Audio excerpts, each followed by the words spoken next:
Hello दोस्तों, नमस्कार। मैं राम बाबू और आपका अपने YouTube channel SB computer sir में स्वागत है। जैसा कि आप जानते हैं, इस चैनल पे कुल पिछले ट्रिपल सी के 5 पार्ट हो चुके हैं और आज हम ट्रिपल सी का 6वां पार्ट पढ़ेंगे, जिसका पहला क्वेश्चन है, निम्न में नेफ्ट की शुरुआत कब हुई थी?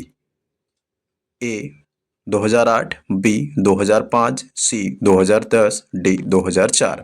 तो इसका जो करेक्ट आंसर होगा वो बी होगा, 2005। नेफ्ट की शुरुआत सर्वप्रथम जो है 2005 में हुई थी। नेफ्ट का जो फुल फॉर्म होता है नेशनल इलेक्ट्रॉनिक फंड ट्रांसफर होता है। करंट नेफ्ट की जो शुरुआत है वो 2005 में की गई थी। चलिए अगले क्वेश्चन पे चलते हैं।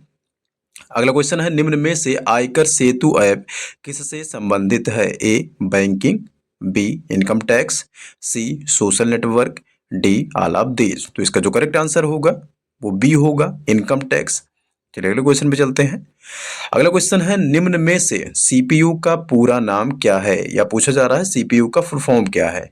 ए central processing unit, B central processing unity, C central processing unit for, D none. तो इसका जो करेक्ट आंसर होगा वो ए होगा, सेंट्रल प्रोसेसिंग यूनिट। चलिए अगले क्वेश्चन पे चलते हैं। अगला क्वेश्चन है, विंडोज 10 में सर्च बॉक्स स्टार्ट बटन के किस तरफ होता है? ए टॉप, बी बॉटम, सी लेफ्ट, डी राइट। तो इसका जो करेक्ट आंसर होगा वो डी होगा, राइट।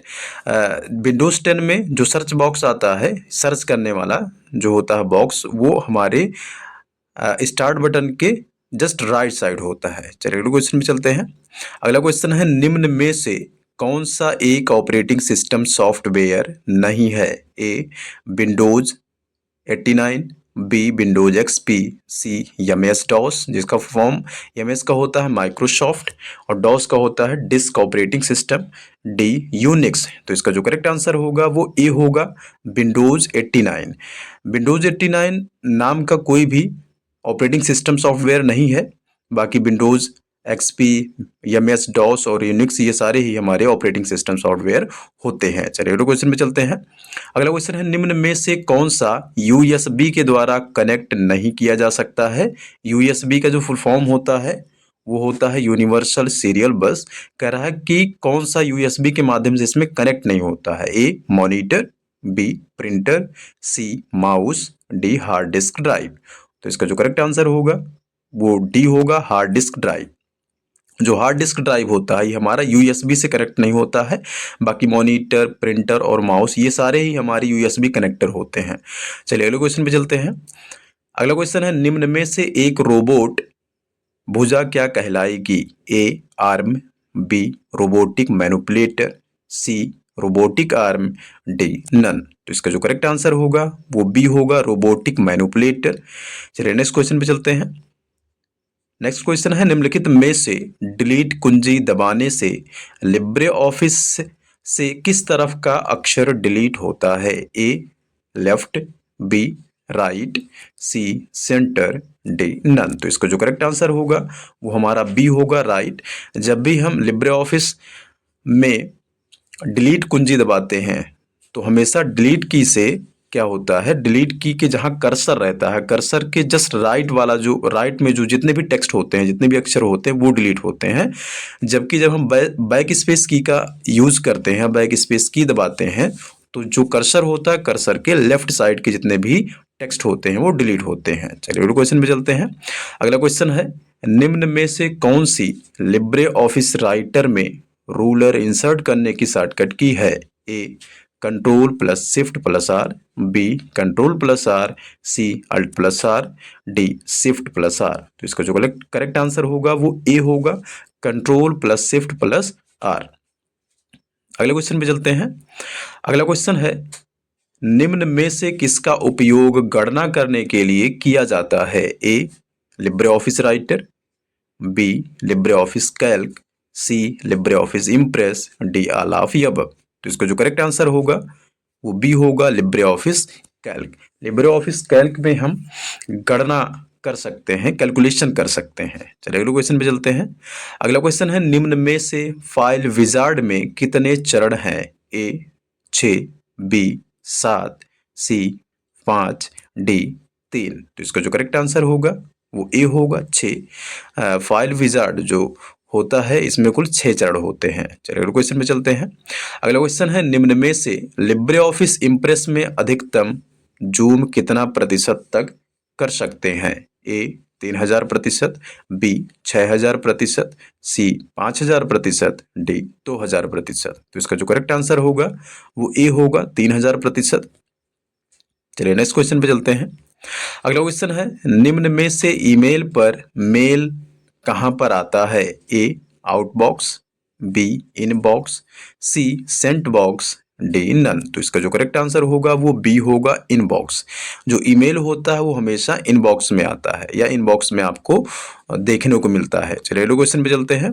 अगला क्वेश्चन है, निम्न में से यदि कोई कंपनी एक मध्यवर्ती को माल देती है तो वह क्या होता है? ए बी टू बी, जिसे हम बिजनेस टू बिजनेस कहते हैं, बी बी टू सी जो होता है business to consumer, C C to C जिसका फुल फॉर्म होता है consumer to consumer, D C to B जिसे कहते हैं हम कंज्यूमर टू बिजनेस। तो इसका जो करेक्ट आंसर होगा वो ए होगा B to B, business to business. चलिए अगले क्वेश्चन पे चलते हैं।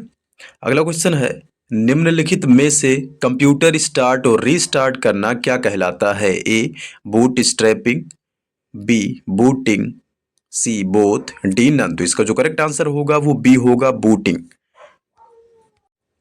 नेक्स्ट क्वेश्चन है, एंड्रॉयड एक ओपन सोर्स ऑपरेटिंग सिस्टम है। ए ट्रू, बी फॉल्स। तो इसका जो करेक्ट आंसर होगा वो ए होगा ट्रू।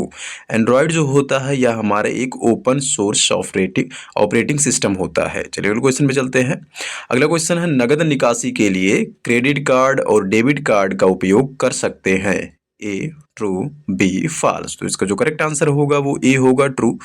जब भी हम नगद निकालेंगे कैश विड्रॉल करने के लिए हम क्रेडिट कार्ड और डेबिट कार्ड दोनों का उपयोग कर सकते हैं। क्रेडिट कार्ड से भी हम कैश निकाल सकते हैं और डेबिट कार्ड से भी कैश निकाल सकते हैं। चलिए अगले क्वेश्चन पे चलते हैं।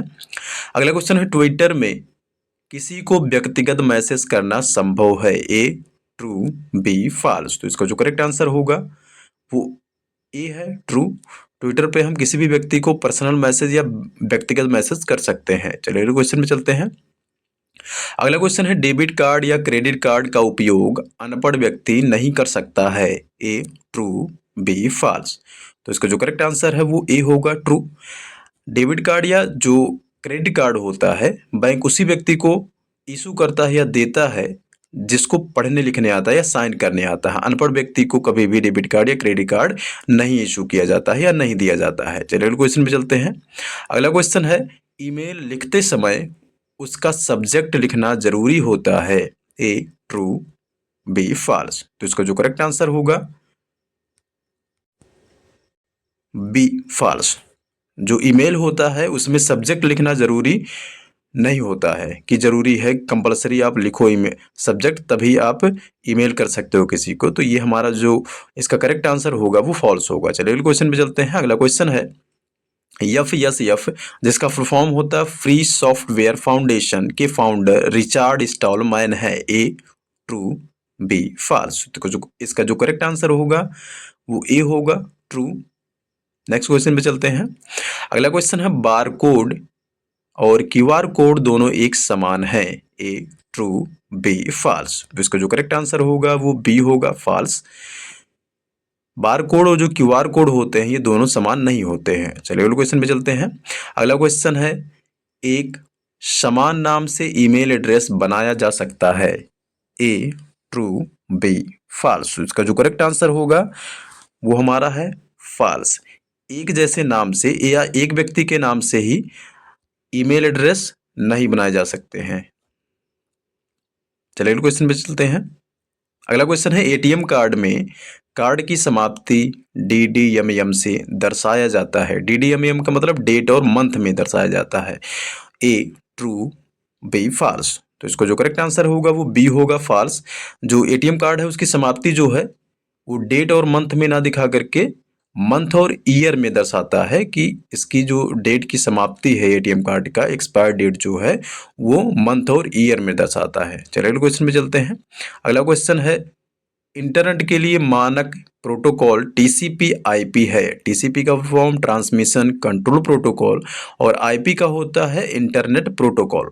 कह रहा है कि इंटरनेट के लिए मानक प्रोटोकॉल जो होते हैं टीसीपी और आईपी हैं। ए ट्रू, बी फॉल्स। तो इसका जो करेक्ट आंसर होगा वो ए होगा, ट्रू। तो चलिए इस वीडियो का कुल 25 क्वेश्चन कंप्लीट हुआ। यदि वीडियो समझ में आया तो वीडियो को लाइक करें, और अगर आप हमारे चैनल पे नए हैं तो चैनल को जरूर सब्सक्राइब करें, ताकि आगे आने वाली जो वीडियोस हैं वो आपको सबसे पहले मिल सके। और इस वीडियो को और भी अपने दोस्तों में, या जो भी ट्रिपल सी की तैयारी कर रहे हों या करना चाहते हो, उन सभी के पास भी शेयर करा करें, ताकि उनको भी जानकारी मिल सके या पढ़ सके अच्छे से, और ट्रिपल सी में अच्छा ग्रेड से पास हो सके। धन्यवाद।